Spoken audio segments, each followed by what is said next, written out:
اور فرشتوں کو کہا جائے گا کہ اس کو جا کے ذرا جہنم کا ایک غوطہ دلا کے لاؤ، جسے کہتے ہیں نا ایک دیدار کرا کے لاؤ اسے جہنم کا ذرا. تو وہ صرف جہنم کا ایک غوطہ دلا کے واپس جب آئے گا تو اسے سوال کیا جائے گا کہ بتاؤ تم نے دنیا میں کبھی کوئی بھلائی اور خیر دیکھی تھی؟ تو وہ کہے گا اللہ کی قسم میں نے دنیا میں کبھی کسی قسم کی کوئی نعمت دیکھی ہی نہیں. حالانکہ اصل میں تو دیکھی تھی، لیکن وہ جہنم کا ایک غوطہ اتنا خوفناک ہے کہ اس ایک غوطے کی وجہ سے وہ اپنی دنیا کی ساری نعمتیں، راحتیں، سب سکون بھول جائے گا اور وہ کہے گا کہ اللہ کی قسم میں نے کبھی کوئی نعمت نہیں دیکھی. اور جو کچھ ہماری ضروریات یہاں پر پوری نہیں ہوئیں، وہ ساری ضروریات اللہ تعالیٰ بہت اعلیٰ طریقے سے ہماری آخرت میں پوری کرے گا اگر ہم اس دنیا میں جو تھوڑا سا وقت ہے اللہ کی اطاعت والی زندگی میں گزار دیں گے تو اللہ تعالیٰ آخرت میں سب کچھ کمپنسیٹ کر دے گا. کسی قسم کی کوئی ضرورت اور کسی قسم کی کوئی خواہش ایسی نہیں ہوگی جو اللہ آخرت میں پوری نہ کرے. دنیا میں تو انسان جتنی مرضی کوشش کر لے، کوئی نہ کوئی ضرورت انسان کی پھر بھی رہ جاتی ہے، کوئی نہ کوئی خواہش انسان کی پھر بھی رہ جاتی ہے. لیکن اگر ہم اللہ کو راضی کر کے دنیا سے چلے گئے تو آخرت میں اللہ ہر چیز کو کمپنسیٹ کر دے گا. تو جو بھی مصیبت دنیا میں ہوتی ہے، تکلیف ہوتی ہے، تو جب وہ ختم ہوتی ہے تو اس کے ختم ہوتے ہی جو سب سے بڑا سکون اس وقت یہ نہیں ہوتا کہ اچھا چلو اب گاڑی مل جائے گی یا گھر مل جائے گا، وہ بعد کی چیزیں ہیں. لیکن پہلا شکر انسان کس پہ کرتا ہے؟ اللہ کا شکر کہ اس سے تو جان چھٹی. تو جنتی جب جنت میں جا رہے ہوں گے تو اللہ کا شکر ادا کریں گے کہ یا اللہ اس غم سے جان چھٹی جو دنیا میں تھے. کہیں پہ پیسوں کا مسئلہ چل رہا ہے تو کبھی اولاد کا مسئلہ، تو کبھی والدین سے پرابلم، تو والدین کا جو ہے وہ اولاد سے مسئلہ، پھر میاں بیوی کے مسئلے اور جاب کے مسئلے، بزنس کے مسئلے، ریلیشن شپ کے مسئلے. کتنے ہی پریشانیاں ہماری زندگی میں. جو یہ 4 اعمال کر لے گا وہ محل اس کو مل جائے گا. اور پھر آپ نے 4 اعمال بتائے. پہلا عمل آپ صلی اللہ علیہ وسلم نے کیا فرمایا کہ وہ کس کو ملے گا؟ وہ جن لوگوں کو ملے گا وہ کیا عمل کرنے والا ہوگا؟ پہلا عمل آپ نے فرمایا کہ یہ اس کو ملے گا جو اچھی گفتگو کرتا ہوگا. دوسرا آپ نے فرمایا جو کھانا کھلاتا ہوگا. تیسرا آپ نے فرمایا جو باکثرت روزے رکھتا ہوگا. اور چوتھا آپ نے فرمایا کہ اس وقت اٹھ کر نماز پڑھتا ہوگا جس وقت باقی سب لوگ سو رہے ہوں. الحمدللہ رب العالمین والصلاة والسلام علی رسولہ الکریم وعلی آلہ واصحابہ اجمعین، اما بعد، فاعوذ باللہ من الشیطان الرجیم، بسم اللہ الرحمن الرحیم. رب اشرح لی صدری ویسر لی امری واحلل عقدۃ من لسانی یفقہوا قولی. ہم لوگ دنیا میں جو وقت گزار رہے ہیں اس میں بہت سارے ایسے سچویشنز آتی ہیں جہاں پہ انسان کی کچھ ضروریات اس کے ذہن میں چل رہی ہوتی ہیں کہ ان کو چاہتا ہے کہ اس کی ضروریات پوری ہوں، اور کچھ ہوتی ہیں خواہشات. خواہشات کا تو خیر کوئی اینڈ نہیں ہے، وہ انسان کی ایک لمبی لسٹ ہے جو شاید اس دنیا میں تو کبھی بھی ساری نہیں پوری ہو سکتی. لیکن ضروریات کو بھی اگر دیکھا جائے تو انسانوں کی ایک بہت بڑی تعداد ہے جو بنیادی ضروریات زندگی سے بھی محروم ہے.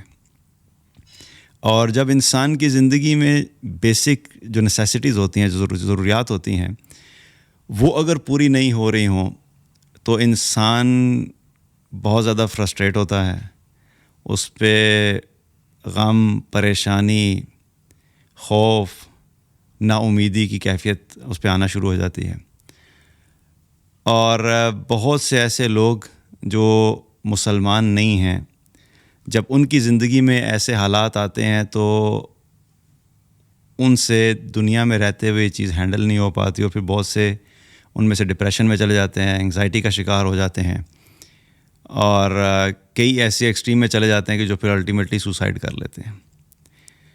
لیکن اگر ہم دیکھیں بحیثیت مسلمان، اللہ کا بڑا شکر ہے، اللہ کا بڑا فضل ہے یہ کہ اللہ تعالیٰ نے ہمیں مسلمان بنایا، اسلام جیسی دولت اور نعمت عطا کی، اور اس دین کی جو بہت ساری چیزیں ہیں ان میں سے ایک بہت اہم چیز جس کو ہمارے دین کا حصہ بنایا وہ ہے ایمانیات. اور ایمانیات میں بھی بہت ساری چیزیں شامل ہیں. ان میں ایک ہے اللہ پر ایمان لانا، دوسرا ہے فرشتوں پر ایمان، رسولوں پر ایمان، بہت ساری چیزیں ہیں۔ ان میں سے ایک چیز کیا ہے؟ بعث بعد الموت، یعنی موت کے بعد دوبارہ اٹھائے جانے پر ایمان، یا یوں کہے کہ آخرت پر ایمان۔ یہ جو آخرت پر ایمان ہے، یہ اتنی بڑی نعمت ہے اللہ کی طرف سے کہ ایک مسلمان جو صحیح طور پر اپنے دین کو سمجھتا ہے، یا یوں کہ ایک ایمان والا جس کا ایمان اس چیز پہ پختہ ہے اور کامل ہے کہ مرنے کے بعد ایک زندگی ہے اور اس کے بعد اصل زندگی سٹارٹ ہونی ہے، اور وہاں پر الٹیمیٹلی اگر میں کامیاب ہو جاؤں گا تو یہ دنیا کی ساری چیزیں، ساری پریشانیاں، سارے غم میرے لیے میٹر نہیں کرتے۔ جس کا ایمان آخرت پہ مضبوط ہوتا ہے وہ دنیا میں پھر ان حالات اور ان پریشانیوں اور غموں کو ہینڈل کرنا اس کے لیے آسان ہو جاتا ہے۔ تو یہ اللہ کی بہت بڑی نعمت ہے، کیونکہ اگر یہ چیز ختم ہو جائے ہمارے دلوں سے کہ آنے والا وقت اس سے بہتر ہوگا، تو انسان شاید نا امیدی کی وجہ سے ختم ہو جائے۔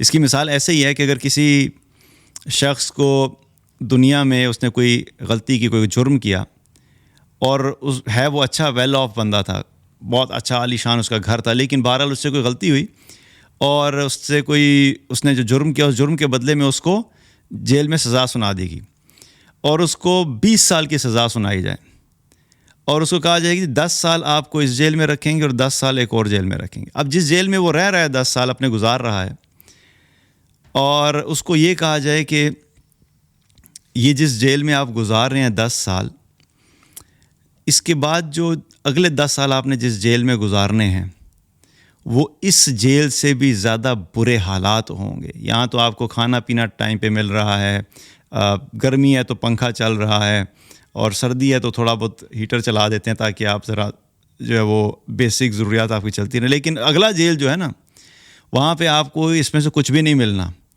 تو جو یہ 10 سال اس جیل میں گزار رہا ہے، وہ آگے کے حالات کو سوچ سوچ کے یہ پہلے ہی ختم ہو جائے گا، کیونکہ اس کو یہ سائیکولوجیکلی یہ چیز اس کو روزانہ ہٹ کرتی رہے گی کہ ابھی آنے والے حالات اور بھی مشکل ہیں اور مصیبت والے ہیں۔ لیکن اگر اس کو یہ کہا جائے کہ آپ کے جو 10 سال یہاں پہ آپ گزار رہے ہیں، ہم کوشش کریں گے، اور کافی چانسز یہ ہیں کہ آپ کی جو سزا ہے بس وہ 10 سال میں یہ والے ختم ہو جائے، اور اگلے 10 سال ہم آپ کے معاف کر دیں، اور باہر جو ہے آپ کا اپنا جو ایک گھر ہے جو بڑا اچھا عالی شان ہے، بڑا پرسکون، جہاں پہ ہر چیز آپ کے مطلب کی ہے، پھر آپ وہاں پہ جا کے رہنا شروع کر دیجیے گا۔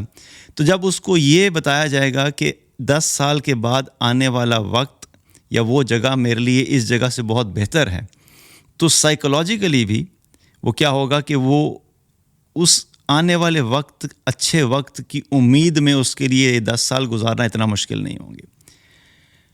تو یہ بہت بڑا اللہ کا انعام ہے کہ اللہ تعالیٰ نے ہمیں آخرت کا کانسیپٹ دیا اور بتایا کہ بھئی مرنے کے بعد ایک زندگی ہے، اگر تم اچھے کام کرو گے، اچھے اعمال کرو گے، اور اللہ تعالیٰ نے فرمایا کہ جو میں نے تمہیں مقصد زندگی دیا ہے، اور وہ مقصد زندگی کیا ہے؟ وما خلقت الجن والانس الا لیعبدون، یعنی میں نے تمہیں بھیجا ہی اپنی بندگی کے لیے ہے۔ اگر تم نے اپنے مقصد زندگی کو سمجھتے ہوئے اس دنیا میں کچھ جو وقت ہے وہ زندگی گزار لی ویسی، تو آنے والا وقت تمہارے لیے بہت اچھا ہے۔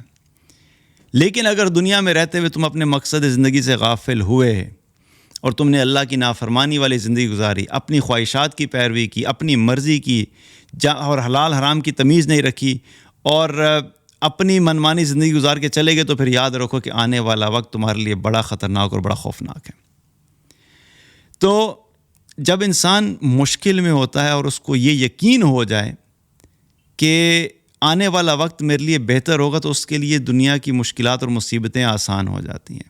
اور ویسے بھی دیکھا جائے تو یہ دنیا میں جس حال میں بھی انسان زندگی گزارے، چاہے ساری زندگی نعمتوں سے بھری ہوئی ہے اور کوئی مشکل نہیں دیکھی اس نے، یا اس کی ساری زندگی غموں اور پریشانیوں سے بھری ہوئی ہے اور اس نے کوئی نعمت نہیں دیکھی، دونوں صورتوں میں ایک چیز یاد رکھیں، کیا ہے؟ یہ دونوں فیلنگز جو ہیں، یا جو دونوں سٹیٹ آف مائنڈ ہیں، یہ صرف ایک غوطے کے اندر ختم ہو جائیں گے اور انسان بھول جائے گا۔ حدیث میں کیا تھا، اللہ کے نبی صلی اللہ علیہ وسلم نے کیا فرمایا کہ قیامت والے دن اللہ تعالیٰ ایک ایسے شخص کو بلائے گا جس کی ساری زندگی نعمتوں میں گزری اور اس نے کبھی کوئی غم نہیں دیکھا، اور فرشتوں کو کہا جائے گا کہ اس کو جا کے ذرا جہنم کا ایک غوطہ دلا کے لاؤ، جسے کہتے ہیں نا ایک دیدار کرا کے لاؤ اسے جہنم کا ذرا۔ تو وہ صرف جہنم کا ایک غوطہ دلا کے واپس جب آئے گا تو اسے سوال کیا جائے گا کہ بتاؤ تم نے دنیا میں کبھی کوئی بھلائی اور خیر دیکھی تھی؟ تو وہ کہے گا اللہ کی قسم میں نے دنیا میں کبھی کسی قسم کی کوئی نعمت دیکھی ہی نہیں، حالانکہ اصل میں تو دیکھی تھی، لیکن وہ جہنم کا ایک غوطہ اتنا خوفناک ہے کہ اس ایک غوطے کی وجہ سے وہ اپنی دنیا کی ساری نعمتیں، راحتیں، سب سکون بھول جائے گا، اور وہ کہے گا کہ اللہ کی قسم میں نے کبھی کوئی نعمت نہیں دیکھی۔ اور یہی معاملہ اس شخص کا ہوگا جو دنیا میں غموں میں رہا، ہر وقت پریشانی، ٹینشن، ایک کے بعد ایک غم، ایک کے بعد ایک ٹینشن، اور ساری زندگی اس کی اس میں گزر گئی۔ اللہ تعالیٰ اسے کہے گا، فرشتوں سے کہے گا کہ اس کو جاؤ جا کے ذرا جنت کا ایک غوطہ دلا کے لاؤ۔ اب یہ جنت میں داخل نہیں ہوا ہے، ابھی صرف سے جنت کا ایک راؤنڈ لگوا کے واپس باہر لایا جائے گا۔ جب وہ جنت کو صرف دیکھ کر آئے گا تو دیکھنے کے بعد جب واپس پہنچے گا اور اللہ تعالیٰ اس سے پوچھیں گے کہ ہاں بھائی بتاؤ تم نے دنیا میں کبھی کوئی غم اور پریشانی دیکھی؟ تو وہ کہے گا اللہ کی قسم میں نے کبھی کوئی پریشانی اور غم دیکھا ہی نہیں ہے۔ آپ ذرا امیجن تو کریں وہ اس چیز کی پاور کہ جنت اور جہنم کیا چیز اللہ نے بنائی ہے کہ دنیا میں رہتے ہوئے آج چونکہ ہم یہاں پر موجود ہیں تو ہم آخرت سے بالکل غافل ہیں، ہمیں بالکل کچھ سمجھ نہیں آ رہی کہ کیا ہو رہا ہے، اور وہاں پہ ہمارا نہ کوئی فوکس ہے اور نہ ہم اس طرف دھیان دے رہے ہیں۔ لیکن صرف جنت کو دیکھ لینا اور صرف جہنم کو دیکھ لینا اتنا پاورفل فینومینا ہے کہ انسان صرف دیکھنے کی وجہ سے اس دنیا کی ہر چیز بھول جائے گا، چاہے وہ خوشیاں ہوں، غم ہو رہا ہو، تو چاہے وہ پریشانی اور مصیبتیں اور تکالیف ہوں۔ تو اتنی پاورفل وہ جگہیں اللہ نے بنائی ہوئی ہیں۔ لیکن انفارچونیٹ سی چیز کیا ہے کہ اور مزے کی بات یہ کیا ہے کہ جیسے اس وقت ہمیں کوئی کچھ آخرت کے بارے میں بتاتا ہے نا تو ہمیں سمجھ نہیں آتی، ہم کہتے ہیں یار اچھا پتہ نہیں ہوگا، دیکھی جائے گی، وہ اس طریقے سے ہم اس چیز کو یاد نہیں رکھ سکتے اور اس طریقے سے ہم غور و فکر نہیں کرتے۔ لیکن ایک وقت آئے گا جب ہم آخرت میں کھڑے ہوں گے، اس وقت پھر ہم دنیا پہ فوکس کریں گے، اس وقت آخرت جب نظر آ رہی ہوگی تو پھر دنیا کی چیزیں یاد نہیں رہیں گی، پھر بندہ کہے گا کہ یار وہ تو وقت ایسا تھوڑا سا تک گزر گیا، یہ میں کدھر آ کے پھنس گیا، یہ تو اب وہ وقت آ گیا جو مجھے بتایا جاتا تھا کہ دیکھو مرنے کے بعد ایک زندگی ہے، یا تم کامیاب ہوگے یا تم ناکام ہوگے، اور وہ یا جنت میں جاؤ گے یا جہنم میں جاؤ گے۔ تو یہ چیز بڑی امپورٹنٹ ہے کہ دنیا میں رہتے ہوئے ہمیں ضروریات تو پوری کرنی ہے، لیکن یاد رکھیں کہ جو بھی کیفیت ہے جس سے بھی گزر رہے ہیں، الٹیمیٹلی وہ آخرت میں جنت یا جہنم کے ایک غوطے کی مار ہے۔ اور جتنی بھی تکالیف اور پریشانیاں ہوں زندگی میں، اگر انسان نے اللہ کی اطاعت والی زندگی گزاری ہوگی تو آخرت میں اللہ تعالیٰ اس شخص کو جو انعام دے گا، ان انعامات کو دیکھ کر یہ شخص خواہش کرے گا کہ اگر کوئی چھوٹی موٹی خوشی یا چھوٹی موٹی نعمت مجھے کوئی ملی بھی تھی، کاش وہ بھی نہ ملی ہوتی، کیونکہ مجھے ان پریشانیوں اور تکالیف کے بدلے میں اللہ نے جو انعام مجھے ابھی آخرت میں دیے ہیں، کاش مجھے دنیا میں جو تھوڑی بہت نعمتیں ملی تھی وہ بھی نہ ملی ہوتی، اور ان کے بدلے میں آج میں یہ بہت بڑے انعام جو ہے وہ میرے مزید اس میں بڑھ جاتے۔ اور اس کی دلیل کیا ہے کہ جب ایک شخص کو اللہ تعالیٰ قیامت والے دن لے کر آئے گا جس کی زندگی دنیا میں غموں اور تکالیف میں ہی گزری، اس نے کبھی کسی قسم کی کوئی خوشی دیکھی ہی نہیں، اور جب اس کو ان تکالیف پہ صبر کے بدلے میں اس کو نعمتیں اور انعامات دکھائے جائیں گے تو وہ بندہ خواہش کرے گا اور کیا کہے گا، کاش دنیا میں مجھے کینچیوں سے کاٹ دیا جاتا۔ یعنی یہ جو میں تھوڑی بہت صحیح جسم لے کے بھی چل رہا تھا دنیا میں، باقی تو کوئی نعمت تھی نہیں، ایک میرا جسم ہی تھا جو ٹھیک تھا، لیکن ان مصیبتوں اور ان آزمائشوں اور ان تکالیف کے بدلے میں جو کچھ مجھے آخرت میں مل رہا ہے، تو جو تھوڑی بہت چیز میرے زندگی میں عافیت والی تھی وہ بھی اللہ تعالیٰ مجھے اس میں بھی کیا ہوتا کہ کینچیوں سے میرا جسم کاٹ دیا تھا، تاکہ ہر تکلیف کے بدلے میں اللہ مجھے مزید انعامات یہاں پہ دے سکتا. تو انسان ابھی یہاں پہ رہ کر تو ہم ہر تکلیف کو یوں سوچتے ہیں کہ بس یہ کس طرح ختم ہو اور آخرت میں دیکھی جائے گی جب آخرت آئے گی. لیکن آخرت میں جو پہنچے ہوئے لوگ ہوں گے ان کے بارے میں اللہ تعالیٰ نے ہمیں ایڈوانس میں ہی اس لیے بتا دیا کہ دیکھو تمہارے سامنے دونوں چیزیں ہونی چاہیے. تم اس دنیا میں زندگی گزار رہے ہو تو دنیا میں تم اپنے مائنڈ سیٹ کے حساب سے کچھ چیزیں کر رہے ہو, لیکن آخرت جو تمہیں نظر نہیں آ رہی, میں تمہیں بتا رہا ہوں کہ دیکھو آخرت میں یہ کچھ ہوگا. میں نے تمہیں نبی کریم صلی اللہ علیہ وسلم کے ذریعے سے بہت ساری باتیں پہنچائیں تاکہ تم اپنے مائنڈ کو ان چیزوں کے لیے پریپیئر کر سکو. تو یہ دونوں چیزیں ہمارے سامنے جب ہوں گی تو پھر انسان کے لیے جو ہے وہ ان حالات کو فیس کرنا اور ان کو جو وہ آسان ہو جاتا ہے. اب رہی بات ضروریات زندگی کی, تو یہ لیکچر میں اس لیے بھی کر رہا ہوں کہ بہت سے لوگ چونکہ بنیادی ضروریات سے محروم ہوتے ہیں تو ان کے اندر ایک فرسٹریشن ہوتی ہے, نا امیدی ہوتی ہے, غم کی کیفیت ہوتی ہے, پریشانی ہوتی ہے. ان میں سے بہت سے لوگ ڈپریشن میں بھی چلے جاتے ہیں.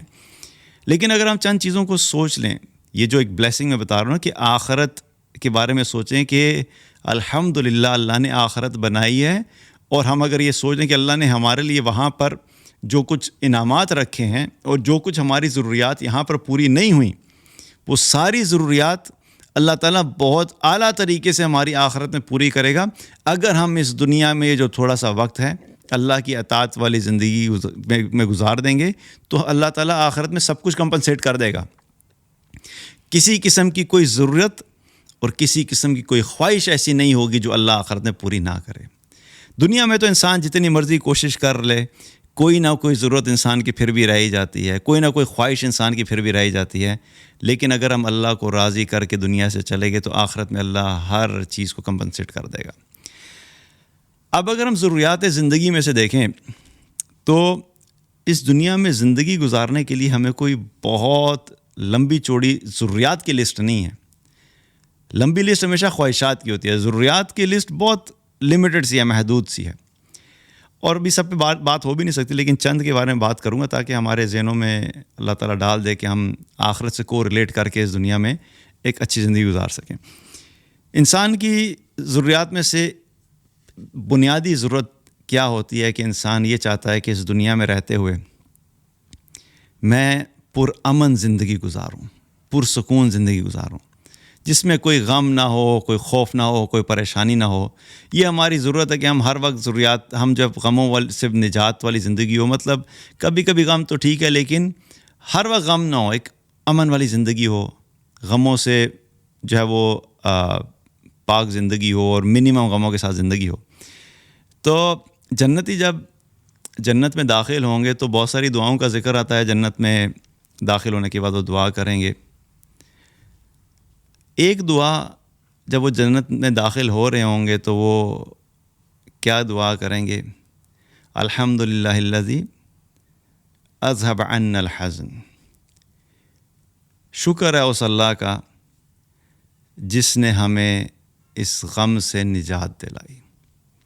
یعنی جنت میں انٹر ہوتے ہی انسان جو شروع میں جن چیزوں کا شکر ادا کریں گے وہ کیا ہوگا؟ اللہ کا بڑا کرم ہے کہ اللہ تعالیٰ نے ہمیں ان غموں والی زندگی سے نجات دلا کر ہمیں جنت میں داخل کر دیا. یعنی ایک بہت بڑا سائے آف ریلیف جسے کہتے ہیں کہ انسان دنیا میں بھی جب ہوتا ہے نا, جب کسی شدید مصیبت میں گرفتار ہوتا ہے اور شدید تکلیف سے گزر رہا ہوتا ہے. مثال کے طور کے اوپر کسی کی شادی ہوئی اور اس خاتون کا خامن جو ہے وہ اتنا فارغ بندہ نکلا کہ وہ اس کو ہر وقت physical torture, mental torture, emotional torture دیتا رہتا ہے. تو ظاہری بات ہے کہ وہ ایک وقت پہ آ کے تنگ آ کے کہتے ہیں کہ کسی طرح اس سے میری جان چھوٹے, اور وہ کوشش کرتی ہے, اور جب الٹیمیٹلی اس سے جان چھٹ جاتی ہے تو باقی چاہے دنیا میں بھی اس کو اور کوئی چیز نہ بھی مل رہی ہو, لیکن وہ سب سے پہلے کیا کہتی ہے؟ اللہ کا شکر ہے کہ اس سے جان چھوٹی, باقی چیزیں اب ہم دیکھی جائیں گی. یہ میں اگزامپل ایک دے رہا ہوں, یہ ہر معاملے میں ہے. مثال کے طور پہ کسی کا باس اس قسم کا ہے کہ وہ اس کے ساتھ دن کام کرتے ہیں اور صبح سے لے کے رات تک وہ ٹارچر میں ہی رہتا بندہ, تو جب اس باس سے جان چھوٹتی ہے تو بندہ کیا کہتا ہے؟ الحمدللہ، اللہ کا شکر ہے اس سے جان چھوٹی۔ تو جو بھی مصیبت دنیا میں ہوتی ہے، تکلیف ہوتی ہے، تو جب وہ ختم ہوتی ہے تو اس کے ختم ہوتے ہی جو سب سے بڑا سکون اس وقت یہ نہیں ہوتا کہ اچھا چلو اب گاڑی مل جائے گی یا گھر مل جائے گا، وہ بعد کی چیزیں ہیں، لیکن پہلا شکر انسان کس پہ کرتا ہے؟ اللہ کا شکر کہ اس سے تو جان چھوٹی۔ تو جنتی جب جنت میں جا رہے ہوں گے تو اللہ کا شکر ادا کریں گے کہ یا اللہ اس غم سے جان چھٹی جو دنیا میں تھے، کہیں پہ پیسوں کا مسئلہ چل رہا ہے تو کبھی اولاد کا مسئلہ، تو کبھی والدین سے پرابلم، تو والدین کا جو ہے وہ اولاد سے مسئلہ، پھر میاں بیوی کے مسئلے اور جاب کے مسئلے، بزنس کے مسئلے، ریلیشن شپ کے مسئلے، کتنے ہی پریشانیاں ہماری زندگی میں۔ اگر ہم اپنی پریشانیوں کی لسٹ بنانا شروع کریں تو بہت لمبی نکلے گی۔ وہ الگ بات ہے کہ بہت ساری ایسی ہوتی ہیں جو ہم نے خود بنائی ہوئی ہوتی ہیں، لیکن بہرحال ہم نے ایک لسٹ بنائی ہوتی ہے۔ تو انسان کی پہلا جو فیلنگ ہوگی جنت میں، جو یہاں دنیا میں پوری نہیں ہو سکتی، اگر ہم دنیا میں یہ چاہیں کہ بالکل غموں سے پاک زندگی 100% ملے تو وہ نہیں مل سکتی۔ ایک غم سیٹل ہوتا ہے تو کوئی دوسرا آ جاتا ہے، وہ سیٹل ہوگا تو کوئی تیسرا آ جائے گا، ابھی سیٹل ہے تو بعد میں آ جائے گا، ابھی ہے تو بعد میں ختم ہو جائے گا۔ تو یہ اللہ سبحانہ تعالیٰ نے دنیا بنائی ہی ایسی ہے کہ ہر انسان کو اللہ تعالیٰ کسی نہ کسی غم سے ٹیسٹ کرتا رہتا ہے۔ تو یہ امتحان ہے۔ تو بہرحال یہ سارا ٹیسٹ جو ہے اس وقت ختم ہو جائے گا جب جنت میں جائیں گے، تو پہلا شکر ادا کریں گے کہ اللہ تیرا بڑا شکر ہے کہ تو نے غموں سے نجات دلائی۔ اب جنت میں آ گئے ہیں، وہ ساری پریشانیاں، ٹینشن، وہ سب ہمارے دماغوں سے اتر چکی ہیں، اب کم از کم ہم ریلیکس ہو کے زندگی گزار سکتے ہیں۔ تو یہ ایک پہلی ضرورت جو انسان کی اللہ تعالیٰ اگر دنیا میں یہاں پہ نہیں ہو رہی اور بہت شدید غم ہے تو یاد رکھیں کہ اللہ تعالیٰ جنت میں اس چیز کو ختم کر دے گا اور اللہ غموں سے نجات دلا دے گا اور وہاں پر سکون والی زندگی ہوگی۔ دوسری اہم چیز کیا ہوتی ہے کہ ہم دنیا میں رہتے ہیں، ہم کیا کہتے ہیں، ہر انسان کی خواہش ہوتی ہے کہ میرا رہنے کے لیے ایک گھر ہو۔ گھر انسان کی بنیادی ضروریات زندگی میں سے ہے۔ بڑا گھر ہونا ضروریات میں سے نہیں ہے، ایک ایسا گھر ہونا جس میں انسان عزت سے رہ سکے اور صاف ستھرا ہو اور اس کے بنیادی بیسک نیڈس پوری ہو رہی ہوں، وہ ضرورت ہے۔ ایک بڑا عالیشان گھر ہونا یہ ضرورت میں سے نہیں ہے۔ تو دنیا میں گھر ہونا یہ بھی ایک ضرورت ہے، اور یہ بھی بہت سارے لوگوں کی کئی دفعہ ضرورت پوری نہیں ہوتی۔ ٹھیک ہے، جو رینٹ پہ رہ رہا ہوتا ہے وہ بھی اپنا نہیں ہوتا، لیکن گھر تو اللہ نے دیا ہوا ہوتا ہے، لیکن بہت سے لوگ اس میں بھی اسٹرگل کرتے ہیں۔ خواہش ہوتی ہے کہ اللہ اپنا گھر دے دے، اب دنیا میں نہیں پوری۔ کیونکہ میں اکثر لوگوں سے ڈسکشن کرتا ہوں جو جابس کرنے والے ہیں، خاص طور پہ ان کی ڈسکشن میں سے ایک بیسک ڈسکشن یہی ہوتی ہے۔ ابھی بھی ہم جب پرانے دوست ملتے ہیں تو ملنے میں جب ایک ڈسکشن، جب ڈفرینٹ ڈسکشنز ہوتی ہیں تو ایک ڈسکشن یہ ہوتی ہے، ایک دوسرے سارے پوچھ رہے ہوتے ہیں جگر تو نے گھر بنا لیا اپنا؟ تو کوئی کہتا ہے ہاں یار میں نے الحمدللہ گھر بنا لیا، اللہ کا شکر ہے، فلاں جگہ پلاٹ لیا تھا بنا لیا۔ کوئی کہتا ہے میں نے پلاٹ لے لیا ابھی گھر بنانا ہے، کوئی کہتا ہے نہیں یار ابھی تو پیسے اتنے نہیں ہیں۔ تو یہ گھر بنانا بھی جو ہے ہماری زندگی میں ایک پورا پروجیکٹ ہوتا ہے، اور ساری زندگی محنت کر کے انسان پیسے اکٹھے کرتا رہتا ہے کہ کاش کسی طریقے سے دنیا میں میرا گھر بن جائے، لیکن ہر ایک کی یہ بھی ضرورت اس اعتبار سے پوری نہیں ہوتی کہ میرا اپنا گھر ہو۔ اب اللہ تعالیٰ نے آخرت میں اس ضرورت کو پورا کرنے کے لیے اتنی آسانیاں دی ہیں کہ دنیا میں رہتے ہوئے اگر ہم کچھ اعمال کر لیں تو اللہ تعالیٰ ہمارے جنت میں پہنچنے سے پہلے ہی ہمارے لیے وہ گھر بہت سارے تیار کر چکا ہوگا۔ دنیا میں ساری زندگی محنت کر کے بھی ہو سکتا ہے آپ گھر نہ بنا سکیں، لیکن آخرت میں جنت میں گھر بنانا اتنا آسان ہے کہ کچھ اعمال اگر ہم کر لیں تو یہاں رہتے ہوئے ہی اللہ تعالیٰ ہمارے لیے بہت سارے گھر جنت میں بنا دیتا ہے۔ ان میں سے ایک عمل جو ہے وہ کیا ہے کہ ایک عمل تو نہیں بلکہ ایک حدیث میں آتا ہے، مطلب اگر محل بنانے جنت میں یا گھر بنانے ہیں تو کچھ اعمال کرنے پڑیں گے۔ اللہ کے نبی صلی اللہ علیہ وسلم نے ایک حدیث میں کیا فرمایا کہ میں ضمانت دیتا ہوں۔ اب کس چیز کے اوپر ضمانت مل رہی ہے؟ پھر آپ نے کچھ اعمال کا ذکر کیا کہ یہ عمل کرو گے تو اس چیز کی ضمانت۔ آپ نے فرمایا کہ میں ضمانت دیتا ہوں جنت کی ایک جانب گھر کی، اگر کوئی شخص حق پر ہوتے ہوئے جھگڑا چھوڑ دے۔ اللہ کے نبی صلی اللہ علیہ وسلم جنت کی ایک جانب ایک سائڈ پہ گھر کی گارنٹی دے رہے ہیں کہ اگر تم کسی سے جھگڑا ہو گیا تمہارا اور تم حق پر ہو، تم جانتے ہو کہ تم حق پر ہو، لیکن حق پر ہوتے ہوئے بھی جھگڑا چھوڑ دو۔ اب یہاں پہ ایک چیز امپورٹنٹ کیا ہے کہ جو انسان حق پہ نہیں ہوتا وہ اگر جھگڑا چھوڑ دے تو اس نے کوئی کمال نہیں کیا، کیونکہ اس کو پتہ ہے کہ وہ غلطی پر تھا۔ لیکن کمال اس بات پہ ہے کہ ایک بندے کو پتہ ہے کہ میں حق پہ ہوں، لیکن آپ صلی اللہ علیہ وسلم چونکہ جو دین لے کر آئے ہیں اس دین میں کیا ہے، ہمیں ہمارا دین یہ اس طرح کی زندگی دیتا ہے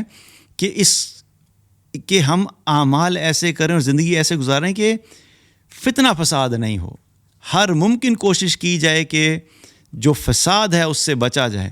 اب یہ جھگڑا جو ایک بہت بڑا فساد ہے، لیکن جو شخص حق پر ہے ظاہری بات ہے وہ ڈٹا ہوا ہوتا ہے کہ بھی میں حق پر ہوں اور میں تو اپنا بدلہ لوں گا۔ لیکن اگر جھگڑا ہو گیا ہے تو اس فساد کو سے بچنے کے لیے اگر تم اپنا دل بڑا کرتے ہو اور حق پر ہوتے ہوئے اس جھگڑے کو چھوڑ دیتے ہو تو اللہ کے نبی صلی اللہ علیہ وسلم کی طرف سے گارنٹی ہے کہ میں تمہیں جنت کے ایک جانب جو ہے وہ گھر کی ضمانت دیتا ہوں۔ یعنی تم نے ایک جھگڑا چھوڑ دیا تو یاد رکھو کہ تمہارے لیے ایک گھر جنت کی ایک جانب بن گیا ہے۔ اور پھر آپ نے فرمایا کہ میں ضمانت دیتا ہوں جنت کے وسط میں ایک گھر کی۔ کس بات پر؟ کہ اگر کوئی شخص جھوٹ چھوڑ دے چاہے مذاق میں ہی کیوں نہ ہو، جھوٹ بولنا چھوڑ دو تو اللہ کے نبی صلی اللہ علیہ وسلم کی طرف سے جنت کے وسط میں، درمیان میں، ڈاؤن ٹاؤن میں ضمانت ہے کہ میں تمہیں گھر کی ضمانت دیتا ہوں کہ میں تمہارے لیے گھر بنواؤں گا جنت کے درمیان میں۔ کس بات پر؟ جھوٹ بولنا چھوڑ دو چاہے مزاح میں، یعنی مزاح میں بھی جھوٹ نہ بولو۔ یہ دوسرا طریقہ مل گیا گھر بنانے کا۔ اور پھر اسی حدیث میں کیا فرمایا آپ نے کہ میں ضمانت دیتا ہوں جنت کے اعلیٰ منزل پر گھر کی اس شخص کے لیے جو اپنے اخلاق کو عمدہ کر لے۔ اب 3 ڈیفرنٹ لوکیشنز پر تو گھر بنانے کی ہمیں پتہ لگ گئی نا کہ اگر حق پہ ہوتے ہوئے جھگڑا چھوڑ دیں گے تو جنت کی ایک سائڈ پہ گھر کنفرم ہو گیا، اگر جھوٹ بولنا چھوڑ دیں گے، مزاح میں بھی نہیں بولیں گے تو جنت کے درمیان میں گھر کنفرم ہو گیا۔ تو 3 اعمال نبی کریم صلی اللہ علیہ وسلم نے فرمائے، ہمیں بتا دیے کہ اگر ہم ان 3 اعمال پہ فوکس کریں تو دنیا میں رہتے ہوئے جب ہم یہ عمل کریں گے، اعمال ہم دنیا میں کر رہے ہیں، محنت ہم دنیا میں کر رہے ہیں، کوشش دنیا میں کر رہے ہیں، لیکن ہماری اس محنت اور ان اعمال کے بدلے میں اللہ سبحانہ تعالیٰ جنت میں ہمارے لیے محل تیار کر رہا ہے۔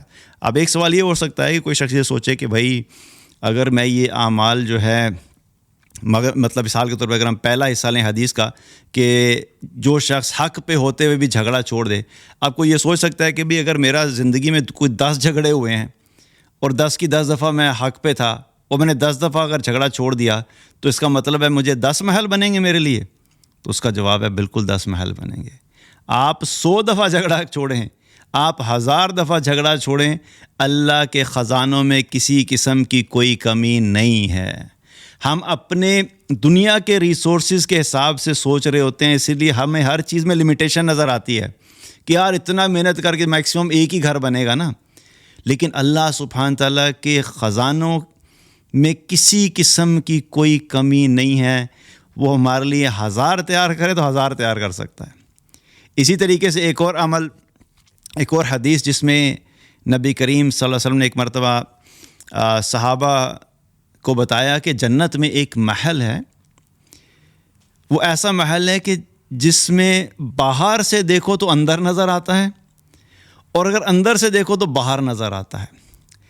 اب آپ سوچیں یہ بات ابھی آج ہمیں تو بڑے آرام سے سمجھ آ رہی ہے، کیونکہ ہم جس ایج میں ہیں، جس وقت سے گزر رہے ہیں اس میں ہی ہم گلاس سے تو نظر آ رہے ہیں۔ یہ حدیث کب بیان ہو رہی ہے؟ 1400 سال پہلے۔ اور صحابہ اس وقت کس طرح کے گھروں میں رہتے تھے؟ مٹی کے گھروں میں، اور مٹی کے گھر میں کسی قسم کی کوئی ونڈوز نہیں ہوتی تھی جو آج ہمارے ہاں ونڈوز ہیں نا، گلاس ونڈوز لگی ہوئی ہیں۔ اس وقت شیشہ تھا ہی نہیں، گلاس ایگزسٹ ہی نہیں کرتا تھا۔ زیادہ سے زیادہ اگر کسی گھر میں روشنی اور ہوا آنے کے لیے کوئی آپ نے انتظام کرنا تو کیا ہوتا تھا؟ گھر کی دیوار، کسی کمرے کی دیوار کے اوپر ایک کونے میں ایک سوراخ سا بنا دیا جاتا تھا جس سے ہوا بھی آتی تھی اور روشنی بھی آتی تھی. That's it.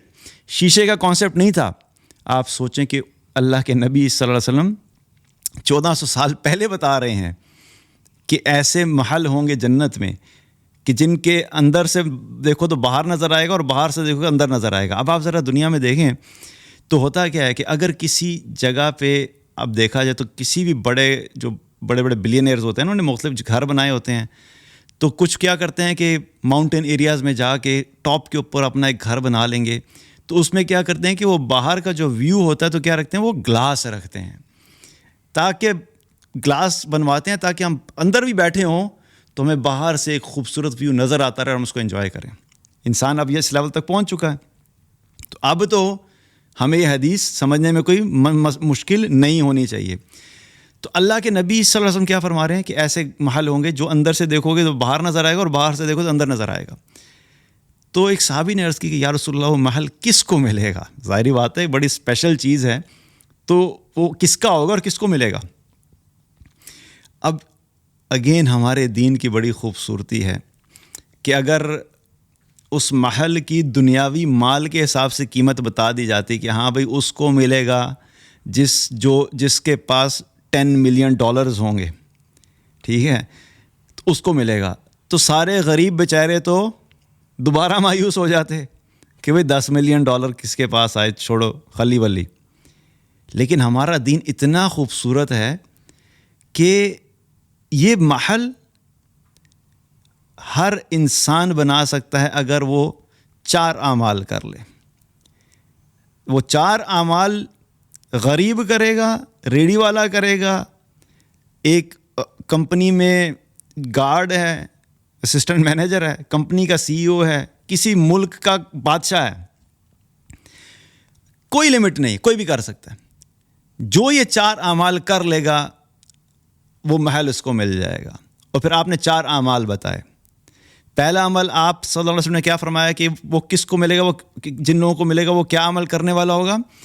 پہلا عمل آپ نے فرمایا کہ یہ اس کو ملے گا جو اچھی گفتگو کرتا ہوگا. دوسرا آپ نے فرمایا جو کھانا کھلاتا ہوگا. تیسرا آپ نے فرمایا جو باکثرت روزے رکھتا ہوگا. اور چوتھا آپ نے فرمایا کہ اس وقت اٹھ کر نماز پڑھتا ہوگا جس وقت باقی سب لوگ سو رہے ہوں. اللہم اجعلنا منہم. 4 اعمال پہ یہ محل مل رہا ہے. تو یہ 4 اعمال تو کوئی بھی کر سکتا ہے نا. اچھی گفتگو ریڑھی والا بھی کر سکتا ہے, دکان والا بھی کر سکتا ہے, آفس والا بھی کر سکتا ہے, بڑا کوئی بادشاہ ہے وہ بھی کر سکتا ہے. اور اگر نہ کرنا چاہے تو انتہائی بد اخلاق, گھٹیا, بیکار گفتگو ریڑھی والا بھی کر سکتا ہے, کسی کمپنی میں جاب کرنے والا بھی کر سکتا ہے.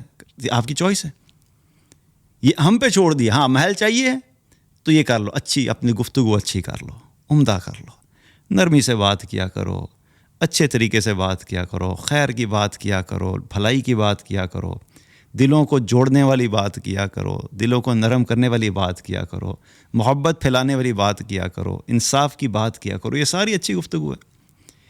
تو یہ اچھی گفتگو کر لو تو تمہیں مل جائے گا یہ. اور دوسری کیا بتائی کہ کھانا کھلایا کرو. اب یہ کھانا جس کو بھی کھلاؤ گے, اپنے گھر والوں کو کھلا رہے ہو, محلے میں کھلا رہے ہو, غریبوں کو کھلا رہے ہو, مساکین کو کھلا رہے ہو, رشتہ داروں کو کھلا رہے ہو, اپنی عادت بنا لو کہ زیادہ سے زیادہ لوگوں کو کھانا کھلایا کرو. اگر یہ عادت ہوگی تو انشاءاللہ اللہ تعالیٰ ہمیں ان لوگوں میں شامل کر لے گا. اور تیسری چیز کیا فرمائی؟ بکثرت روزے رکھنا. یہ نفلی روزوں کی بات ہو رہی ہے, جو کثرت سے روزے رکھے گا. اور چوتھی بات کیا ہے کہ تہجد پڑھنے والا. یہ 4 اعمال جو کرے گا اس کو اللہ کیا وہ محل دے دے گا. تو دنیا میں اگر نہیں گھر بنا, کوشش کرو, منع نہیں ہے, اگر کر سکتے ہو, کیپیسٹی ہے, وسائل ہیں تو بالکل بنائے. نہیں بنا تو اپنے آخرت کے گھر کم از کم ہم اپنے ہاتھ سے نہ جانے دیں. تو یہ بھی ایک بتا دیا کہ یہ بھی ایک طریقہ ہے آخرت میں گھر بنانے کا. اور پھر ایک اور طریقہ کیا بتایا؟ اللہ کے نبی صلی اللہ علیہ وسلم نے فرمایا کہ جو شخص دن میں 12 رکعت نفل پڑھتا ہے, اللہ تعالیٰ اس شخص کے لیے جنت میں ایک محل بنا دیتا ہے. اور یہ 12 رکعت نفل سے کیا مراد ہے؟ یہ وہ ہیں جن کو ہم سنت نماز کہتے ہیں.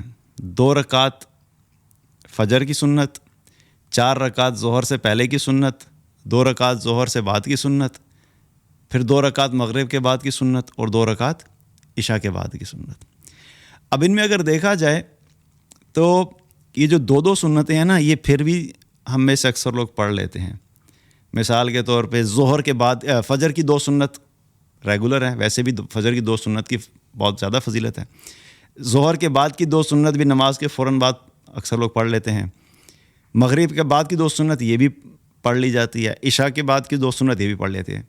معاملہ آ کے پھنس جاتا ہے ظہر سے پہلے کی 4 سنتوں میں. یہاں پہ اکثر لوگ جو ہیں ہم میں سے وہ کیا کرتے ہیں، ہم لوگ کوتاہی کر جاتے ہیں. اللہ تعالیٰ ہمیں یہ 4 بھی جو ہے وہ اپنی روٹین میں شامل کرنے کی توفیق عطا فرمائے، کیونکہ 8 تو پڑھ ہی رہے ہیں تو تھوڑی سی ہمت کر کے جو ہے وہ 4 بھی ایڈ کر لیں. اللہ مجھے بھی توفیق دے کہ جب کبھی مس ہوتی ہے اللہ تعالیٰ مجھے پڑھنے کی توفیق دے کہ یہ 4 بھی ایڈ ہو جائیں گی تو کیا ہوگا، 12 پوری ہو جائیں گی. تو یہ 12 رکعت اگر پڑھ لیتے ہیں تو ہر روز پڑھیں گے تو اللہ تعالیٰ ہر روز ہمارے لیے جنت میں محل بنائے گا. پھر وہی سوال آتا ہے، اگر کوئی شخص یہ 12 رکعت زندگی میں 20 سال مستقل پڑھتا رہا تو کیا ہر سال میں 365 دن 365 دن ہو گئے ایک سال میں، تو 365 دن اس نے پڑھی تو 365 محل تو بھائی ادھر ہی بن رہے ہیں، ایسا ہی نا. تو کیا اللہ تعالیٰ ہر روز عطا کرے گا؟ تو اس کا جواب وہی ہے کہ اللہ کے خزانوں میں کوئی کمی نہیں ہے. اللہ ہر روز تمہارے لیے محل بنائے گا. جنت میں جب جاؤ گے تو تمہیں صرف پھر یہ نہیں دکھایا جائے گا کہ یہ تمہارا گھر ہے، پھر تمہیں وہاں پہ یہ دکھایا جائے گا بھی یہ آپ کی پوری کمیونٹی ہے، یہ آپ کی پوری کمیونٹی ہے، یہ سارے گھر آپ کے ہیں. سبحان اللہ. تو دنیا میں تو ہم نہیں بنا سکتے بھائی، ایک گھر نہیں بنتا تو کمیونٹی بنانا تو بہت دور کی بات ہے. تو یہ کیا ہے، اگین اعمال کے ذریعے سے اللہ نے بتایا. اس لیے بتا رہا ہوں دنیا میں اگر گھر نہیں بنا کوشش کریں، اللہ نے وسائل دے بنائے، لیکن اپنے آخرت کے گھر ہم دنیا میں رہ کے بنا سکتے ہیں. اللہ کی اطاعت نہ چھوڑیں، ہم یہ اعمال کرتے رہیں تاکہ ہمارے کم از کم آخرت کے گھر کنفرم ہو جائیں.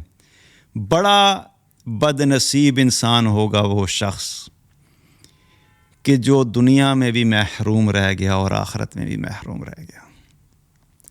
یہ بہت بڑی بد نصیبی والی بات ہے کہ انسان دنیا میں بھی اس کی ضروریات پوری نہیں ہوئی اور ان کے باوجود وہ اللہ کی نافرمانی کرتا رہا اور آخرت میں بھی ناکام ہو گیا. اس سے بڑا بد نصیب اور محروم انسان کوئی نہیں ہوگا.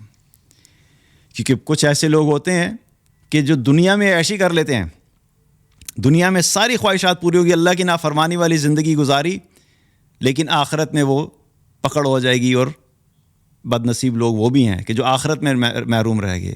لیکن اس سے زیادہ بڑے بد نصیب وہ ہیں جو دنیا میں جن کو نہیں ملا اس کے باوجود وہ اللہ کی اطاعت نہیں کی اور دنیا بھی اپنے ہاتھ سے گئی اور آخرت بھی برباد کر دی. تو یہ چیز ہمیں خیال کرنی چاہیے. تو گھر کا معاملہ جب اللہ تعالیٰ نے کیا کنفرم کر دیا کہ بھئی یہ اعمال کر لو، آخرت کے گھر تمہارے کنفرم ہے. تو یہ سوچ کر انسان جب زندگی گزارے کہ چلو کوئی نہیں میرا گھر یہاں پہ نہیں ہو، میں یہ اعمال کروں، کم از کم ایک تسلی ہوتی ہے کہ اللہ نے میرے لیے آخرت میں انشاءاللہ گھر بنائے ہوں گے. اور یہ انسان کو اس پریشانی اور فکر سے، غم سے نکال دیتا ہے کہ مجھے دنیا میں جو کچھ نہیں ملا. ایک اور ضرورت جو دنیا میں ہوتی ہے وہ کیا ہوتی ہے؟ کھانا بھی ضرورت ہے نا. اور کھانا بھی ایسی ضرورت ہے کہ ٹھیک ہے اگر انسان ساری زندگی صرف دال کھا کے گزار لے تب بھی زندہ رہ جائے گا، ٹھیک ہے گزارا ہو جائے گا. لیکن ہمارا دل چاہتا ہے کہ کبھی گوشت ہو، کبھی سبزی ہو، کبھی دال ہو، کبھی چکن ہو، کبھی مٹن ہو، کبھی بھی مختلف کھانے ہیں. لیکن دنیا میں ہر بندہ افورڈ نہیں کر سکتا. اب تو جو حالات ہیں ویسے ہی مہنگائی کے اتنے ہیں کہ بہت سارے ایسے غریب لوگ ہیں جو کہتے ہیں جی گوشت تو دور کی بات ہے، ہماری دال کا خرچہ پورا ہو جاتا ہے، ہم اللہ کا شکر ادا کر کے ہم دال کھا کے گزارا کر لیں. تو یہ ضرورت بھی کہ دفعہ پوری نہیں ہوتی. تو اللہ تعالیٰ نے آخرت میں یہ ضروریات پوری کرنے کا بھی پورا انتظام کیا ہوا ہے. اور ایک حدیث میں آتا ہے کہ اللہ کے نبی صلی اللہ علیہ وسلم ایک مرتبہ جنت کی نعمتوں کا ذکر کر رہے تھے تو آپ نے فرمایا کہ جنت میں ایسے پرندے ہوں گے جن کی گردنیں اونٹ کی طرح کی ہوں گی. تو عمر بن الخطاب رضی اللہ عنہ وہاں پر موجود تھے، تو جب انہوں نے سنا تو انہوں نے کہا کہ یا رسول اللہ، ان پرندوں کی تو مزے ہیں، یعنی جنت میں اڑ رہے ہیں تو ان کے تو بڑے مزے ہیں۔ تو آپ صلی اللہ علیہ وسلم نے کیا فرمایا کہ اے عمر، اصل میں تو ان پرندوں کو کھانے والوں کے ان سے زیادہ مزے ہیں، یعنی وہ پرندے تو جنت میں ہے ہی ہیں، لیکن اصل مزے تو وہ ہیں ان کے جو وہ جنتی ہوں گے جو ان پرندوں کو کھائیں گے، یعنی ان کا جو گوشت کھائیں گے، اصل مزے تو ان کے ہیں۔ تو جنت میں نے گوشت کا خالی اس لیے ذکر کیا کہ دنیا میں تو دال سبزی پھر بھی مل ہی جاتی ہے، گوشت بہت سارے لوگ نہیں کھا پاتے، تو اللہ تعالیٰ نے کھانے پینے کے اعتبار سے بھی جنت میں ہر طرح کی چیز کا جو ہے وہ ہمارے لیے جو ہے انتظام کیا ہوا ہے۔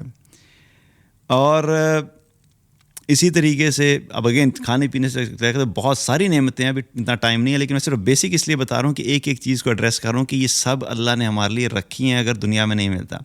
آخری بات ایک اور چیز وہ کیا ہے، ہماری ضروریات میں سے ایک بہت بڑی ضرورت کیا ہے، وہ ہے ہماری ایموشنل اور فزیکل نیڈس۔ دنیا میں اگر گھر بھی مل گیا، گاڑی مل گئی، پیسہ مل گیا، شہرت مل گئی، بینک بیلنس ہے، پراپرٹیز ہے، ہر چیز موجود ہے، لیکن انسان کی اگر ایموشنل اور فزیکل نیڈس پوری نہیں ہو رہی تو وہ انسان اپنے آپ، ان کی باقی ساری چیزیں اس کے لیے ریلیونٹ ہو جاتی ہیں۔ تو اب ایموشنل نیڈس کیسے پوری ہوتی ہیں بھائی؟ ہمیں ایک دوسرے کا ساتھ چاہیے ہوتا ہے، بندے کو، مرد کو عورت کی ضرورت ہے، عورت کو مرد کی ضرورت ہے، اور یہ ضرورت پوری کرنے کے لیے اللہ تعالیٰ نے ایک رشتہ رکھا ہے جس کو ہم نکاح کہتے ہیں، تو اس کے ذریعے سے اللہ تعالیٰ ایموشنل فزیکل نیڈ ساری پوری کر دیتا ہے۔ لیکن اگر دنیا میں نہیں کسی کی پوری ہوں، یہ بھی ایک بہت بڑی آزمائش ہوتی ہے کہ کسی کو ایسا کوئی شخص ہی نہیں ملا جو کہ اس سے محبت کر سکے، اس کو عزت دے سکے، اس کو ریکگنائز کر سکے، اس کی امپورٹنس کا اس کو احساس دلا سکے کہ بھئی نہیں تم بھی بہت امپورٹنٹ۔ یہ سب ایموشنل نیڈس ہیں۔ تو جنت میں اللہ تعالیٰ نے، اور دنیا میں کیا ہوتا ہے کئی دفعہ بہت سارے لوگوں کو نہیں ملتی، کتنے ایسی خواتین موجود ہیں جن کے شادیاں نہیں ہو رہی اور نہیں ہوتی اور ایسی زندگی سے چلی جاتی ہیں، کتنی ایسی ہوتی ہیں جن کے خاوندوں کی جو ہے وہ ڈیتھ ہو گئی اور وہ چلے گئے، کتنے ایسے بندے ہیں شادی کرنا چاہتے ہیں ان کو نہیں مل رہا۔ تو دنیا میں بھی بہت سے ایسے لوگ ہوتے ہیں جن کی یہ نیڈ بھی پوری نہ ہو رہی ہوں، تو اللہ تعالیٰ نے جنت میں نہ کوئی ایسا مرد اور نہ کوئی ایسی عورت ہوگی جس کی یہ نیڈ پوری نہ ہو رہی ہو۔ یہ بہت بڑا ریلیف ہے ایسی سچویشن میں لوگوں کے لیے جو اس سچویشن سے گزر رہے ہوتے ہیں، کہ انشاءاللہ اللہ جنت میں پوری کر دے گا۔ دنیا میں نہیں بھی پوری ہوئی تو چلیں کوئی بات نہیں، جنت میں اللہ پوری کرے گا۔ تو ہر عورت کے لیے خاوند ہوگا اور ہر بندے کے لیے بیوی ہوں گی، اور دنیا والے میاں بیوی نہیں ہوں گے آلو پہ پھڈا، روٹی پہ پھڈا، جلدی آنے پہ پھڈا، لیٹ آنے پہ پھڈا، ہر بات پہ پھڈے ہی چل رہے ہیں۔ دنیا آخر جنت میں جو ہوں گے اس قسم کی کوئی ڈفرینسز نہیں ہوں گے، دلوں کی کدورت، دلوں کی نفرت، دلوں کے اندر بغض، ایک دوسرے کے ساتھ مسئلے مسائل سب ختم ہو جائیں گے۔ اور ایک اور انٹرسٹنگ چیز کیا ہے جنت میں، دنیا میں اگر میاں بیوی ہوتے ہیں تو جتنا مرضی ہینڈسم خامن چوز کر لیا جائے اور مل بھی جائے، اور جتنی مرضی خوبصورت بیوی انسان جو ہے وہ اس سے نکاح، ایک عورت سے نکاح کر لے جو اس کی بیوی بن جائے، ایک بہت بڑا ڈائلیما کیا ہے کہ وقت کے ساتھ ساتھ یہ ساری خوبصورتی اور ساری سمارٹنیس اور ہینڈسمنیس جو ہے وہ ختم ہو جاتی ہے۔ وہی لڑکا جو 20-22 سال میں سپر ہینڈسم تھا، جب وہ 80-90 سال میں پہنچتا ہے تو پہچانا بھی نہیں جاتا کہ بھئی یہ وہی شخص ہے۔ وہی لڑکی جو 20-22 سال میں انتہائی خوبصورت تھی، جب وہ 90 سال کی ہوتی ہے تو کوئی دیکھ کے پہچان بھی نہیں سکتا کہ یہ وہی لڑکی ہے جو آج اس حالت میں پڑی ہے۔ اور یہ تو اب ہمارے ٹائم میں تو یہ چیز بڑی آسان ہو گئی ہے، اکثر ریلز آتی ہیں نا، آپ سوشل میڈیا پہ چاہیں تو پچھلی بڑے بڑے جو سیلیبریٹیز ہیں یا ایکٹرز ہوتے ہیں ان کی ریلز چل رہی ہوتی ہیں کہ جو 1970s کی اور 60s کی ہیں، اور اس ٹائم سے لے کے ابھی تک میں جو زندہ ہیں تو پورا دکھاتے ہیں ان کا ایک ٹریک، آدھے منٹ کے اندر دکھا دیتے ہیں کہ بھئی یہ اس سال سے لے کے یہ اتنے سال کا تھا، اتنے سال کا تھا، اور اب جو ہے اس وقت یہ ہے۔ تو انسان سوچ بھی نہیں سکتا، وہ خود بھی دیکھتے ہوں گے تو حیران ہوتے ہوں گے کہ بھئی ہم کیا ہوا کرتے تھے اور اب ہم کیا ہو گئے ہیں. لیکن جتنا مرضی انسان اپنے آپ کو سپر فٹ رکھے، جتنا مرضی ڈائٹ کا خیال رکھے، ایکسرسائز کا خیال رکھے، ورک آؤٹ کرے، ہیلدی ڈائٹ لے، لیکن ریالٹی یہ ہے کہ ایج کے ایک خاص حصے میں جا کے انسان کی وہ بات نہیں رہتی. بڑھاپا انسان کو توڑ دیتا ہے. فزیکلی کمزور، نظر کمزور، ٹانگیں کمزور، ہاتھ کمزور، دماغ کمزور، میموری ویک، ہر چیز ویک ہو جاتی ہے. اور جو سکن اتنی فریش ہوتی ہے 20-22 سال میں، 90 سال میں اتنی جھریاں ہوتی ہیں کہ اس شاید سکن کے اوپر کوئی فریش پیچ نظر بھی نہیں آتا. لیکن جنت میں خوشخبری کیا ہے؟ دنیا کا گراف کیا ہے؟ خوبصورتی سے بدصورتی کی طرف یہ گراف ہے. ہر انسان کا یہی ہے، کوئی ایکسیپشن نہیں ہے اس میں. اور جنت کا گراف کیا ہے؟ جتنی بھی خوبصورتی ہے وہ ہر روز بڑھتی چلی جائے گی. نہ خاوند اولڈ ماڈل کا ہوگا، نہ بیوی پرانے ماڈل کی لگے گی. ہر وقت فریش، نئے اور پہلے سے زیادہ خوبصورت. اور اس کی دلیل کیا ہے؟ ایک حدیث میں آتا ہے اللہ کے نبی صلی اللہ علیہ وسلم نے کیا فرمایا کہ جنت میں ایک بازار ہے جس میں جنتی ہر جمعے کے دن اکٹھے ہوا کریں گے. اور جب وہ اس بازار میں اکٹھے ہوں گے، اس بازار میں جائیں گے، تو شمال کی طرف سے ہوا چلے گی، اور اس ہوا کی جو گرد و غبار ہے جب ان جنتیوں سے ٹکرائے گی تو اس کے ٹکرانے کی وجہ سے وہ جنتی اور خوبصورت ہو جائیں گے.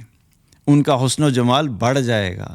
اور جب یہ جنتی واپسی، جب اس بازار سے فارغ ہو کر واپس اپنے گھر والوں میں جائیں گے، تو جب گھر والوں میں جائیں گے تو ان جا کے دیکھیں گے، جب ان کی بیویاں ان جنتیوں کو دیکھیں گی تو ان کی بیویاں ان کو دیکھ کر کہیں گی بھی واللہ تم تو حسن و جمال میں پہلے سے بھی بہتر ہو گئے ہو. یہ ایسے ہی ہے نا کہ کسی بیوی کا شوہر کچھ دن کے لیے واپس جائے، کچھ دن کے لیے کہیں چھوڑ کے جائے، اور وہاں پہ جائے کہ اس نے بڑا خیال رکھا اور اپنے آپ کو بڑی مینٹین کیا، اچھی ڈائٹ، اچھی ایکسرسائز کیا، اور وہ واپس آتا ہے تو بیوی دیکھ کے اس کو کہتے ہیں بھئی آپ تو سپر سمارٹ ہو کے آئے ہیں. تو جب وہ دیکھیں گے اپنے خامندوں کو تو ان کو دیکھ کے کہیں گے کہ آپ واللہ آپ کا حسن و جمال تو پہلے سے بھی بڑھ گیا ہے. اور یہ بھی اپنی بیویوں کو دیکھ کر کے کہیں گے کہ اللہ کی قسم تم لوگ بھی پہلے سے زیادہ خوبصورت ہو گئی ہو. اور یہ کیا ہو رہا ہے کہ جنت میں خوبصورتی بڑھتی چلی جائے گی. سٹیگننٹ بھی نہیں ہے. یہ بھی نہیں ہے کہ جتنے خوبصورت ہے اتنے ہی رہیں گے، بلکہ ہر وقت بڑھتے جائیں گے. اور اس سے سائیکولوجیکل ہمارا ایک اور ایسپیکٹ کیا کلیئر ہوتا ہے؟ انسان کی فطرت میں ہے کہ انسان کو ہر وقت بہتر سے بہتر ہی چاہیے ہوتا ہے. یہ انسان کی فطرت میں ہے. ہر چیز میں اگر وہ سٹیگننٹ ہو جاتا ہے نا تو وہ بور ہونا شروع ہوتا ہے. وہ کہتا ہے یار نہیں یہ تو پتہ نہیں اب کچھ اور. گاڑی اگر آپ کے پاس ہے اور پیسے آ گئے تو بلا وجہ کے دماغ میں چنبن ہونا شروع ہوتے کہ یار اچھی گاڑی لے لو، کیونکہ فطرت میں ہے. تو اللہ نے وہ ساری چیزیں دنیا میں بتا دیا، دیکھو دنیا میں تمہاری ساری خواہشات پوری نہیں ہوں گی، مردوں کے لیے بھی اور عورتوں کے لیے بھی، دونوں کے لیے. لیکن جنت میں نے تمہارے لیے ایسی جگہ رکھی ہے کہ تمہاری یہ خواہش بھی میں وہاں پوری کر دوں گا کہ اگر تمہیں ایسا خامن چاہیے ہے جو ہمیشہ ہر روز پہلے سے زیادہ خوبصورت ہوتا جائے تو وہ جنت میں ہو سکتا ہے. تمہیں ایسی بیوی چاہیے جو ہر روز پہلے سے خوبصورت ہو تو وہ جنت میں ہو سکتا ہے. دنیا میں یہ چیز نہیں ہو سکتی. دنیا میں نے جو تمہیں اصول دیے ہیں اور جو میں نے طریقے دیے ہیں، تم ان طریقوں کو سمجھتے ہوئے میری اطاعت کے مطابق اپنی زندگی گزارو، اور جیسے میں نے تمہیں زندگی گزارنے کا طریقہ بتایا اگر تم وہ کو فالو کرو گے تو یہ ساری تمہاری خواہشات میں آخرت میں پوری کر دوں گا، تم محروم نہیں رہو گے. تو مقصد بتانے کا آج لیکچر کا کیا تھا کہ جو ضروریات زندگی بھی، ابھی میں نے خواہشات کی تو بات نہیں کی، کبھی انشاءاللہ وقت ہوا تو خواہشات کے اوپر بھی بات کریں گے. جنت تو اتنا بڑا چیپٹر ہے کہ اس میں جو خواہشات والا چیپٹر کھولے گا تو پھر بہت کچھ آئے گا اس میں. لیکن جو ضروریات بھی ہیں، جب ہم یہ سوچتے ہیں نا کہ اگر جن کی پوری نہیں ہو رہی، یہ سوچتے ہیں کہ انشاءاللہ اللہ آخرت میں پوری کر دے گا، تو یہ چیز انسان کے دل کو بڑا سکون دیتی ہے. اور یہ بہت بڑی نعمت ہے کہ یہ نعمت صرف مسلمانوں کے پاس ہے، کیونکہ آخرت پر ایمان جتنی کلیئرٹی اور جتنی ڈیٹیل کے ساتھ ہمیں ہمارے دین نے بتایا وہ کسی دین میں بھی اتنا موجود نہیں ہے. تو اللہ تعالیٰ سے دعا ہے کہ اللہ تعالیٰ ہمیں دنیا میں بھی خیر و عافیت والی زندگی عطا فرمائے، ایمان والی زندگی عطا فرمائے، تقوی والی زندگی عطا فرمائے. اور جب ہم اس دنیا سے جا رہے ہوں تو اللہ تعالیٰ ہم سے راضی ہو. بارک اللہ علیکم. السلام علیکم ورحمۃ اللہ وبرکاتہ.